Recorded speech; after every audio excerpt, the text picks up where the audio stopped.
সেরা 6টি বীজের উপকারিতা প্রাকৃতিক পুষ্টিতে ভরপুর, সুস্থ জীবনের জন্য অপরিহার্য। তাই ভিডিওটা স্কিপ না করে সম্পূর্ণ দেখে নেবেন।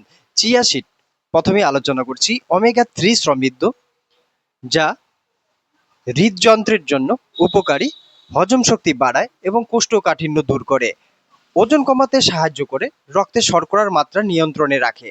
1 চামচ চিয়া সিড 1 গ্লাস জলের মধ্যে ভিজিয়ে সকালে খালি পেটে বা দইয়ের সাথে মিক্সড করে আপনি খেতে পারেন।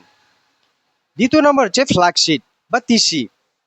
এটি হৃদযন্ত্রের স্বাস্থ্য ভালো রাখে, ফাইবার সমৃদ্ধ, হজমে সাহায্য করে, ওজন কমাতে সহায়ক, হরমোনের ভারসাম্য বজায় রাখে। 1 চা চামচ তিসি গুঁড়া সকালে খালি পেটে বা সন্ধ্যায় উষ্ণ গরম জলের সাথে আপনি নিতে পারেন। তৃতীয় নাম্বার হচ্ছে কুমড়া বীজ বা পামকিন সিড বলা হয়। এটি রোগ প্রতিরোধ ক্ষমতা বাড়ায়, জিঙ্ক সমৃদ্ধ, ত্বক ও চুলের জন্য উপকারী, প্রোস্টেট গ্রন্থির স্বাস্থ্য ভালো রাখে, ঘুমের মান এটি উন্নত করে। 20 থেকে 25টা কুমড়ো বীজ নেবেন, সেটা ভেজে আপনি বেটে চাটনি করে খেতে পারেন, বা আপনি কাঁচা বা ভাজা আপনি চিবিয়ে চিবিয়ে খেতে পারেন দিনে একবার। সূর্যমুখী বীজ 4 নম্বর, ভিটামিন ই থাকায় ত্বকের জন্য খুবই ভালো, হৃদযন্ত্রের জন্য উপকারী, মানসিক চাপ কমায়, ইমিউনিটি সিস্টেম শক্তিশালী করে। 1 মুঠো সূর্যমুখী বীজ এটা কি করবেন, ভেজে গুঁড়ো করে সেটা সালাদের সাথে বা ওটস যদি আপনি খান, সেই ওটসের সাথে মিক্সড করে বা জলের সাথে আপনি নিতে পারেন।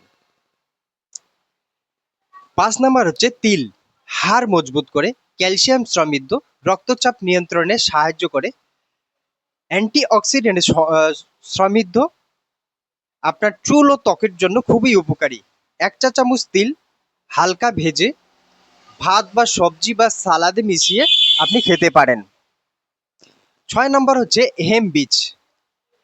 হেম্প বীজ হচ্ছে প্রোটিন, ফাইবার এবং স্বাস্থ্যকর ওমেগা 3 ও ওমেগা 6 ফ্যাটি অ্যাসিডের চমৎকার উদ্ভিদ ভিত্তিক একটা উৎস, যা নিরামিষ ভোজীদের জন্য প্রোটিনের আদর্শ উৎস। হেম্প বীজে প্রচুর পরিমাণে ম্যাগনেসিয়াম থাকে, যা রক্তচাপ নিয়ন্ত্রণ ও ঘুমের সমস্যা দূর করতে সাহায্য করে। 1-2 চামচ হেম্প বীজ হালকা ভেজে গুঁড়ো করে দই বা সালাদে আপনি মিক্সড করে খেতে পারেন। এই যে ছোট ছোট জিনিসগুলো, এগুলো যদি আপনারা করেন, যারা বিশেষ করে মানে নিরামিষ ভোজী, তাদের জন্য এই বীজগুলো খুবই উপকারী। তো আপনারা এগুলো ব্যবহার করুন এবং এর থেকে উপকৃত হন। আজকে এখানে রাখছি, আবার দেখা হবে নেক্সট ভিডিওয়ে।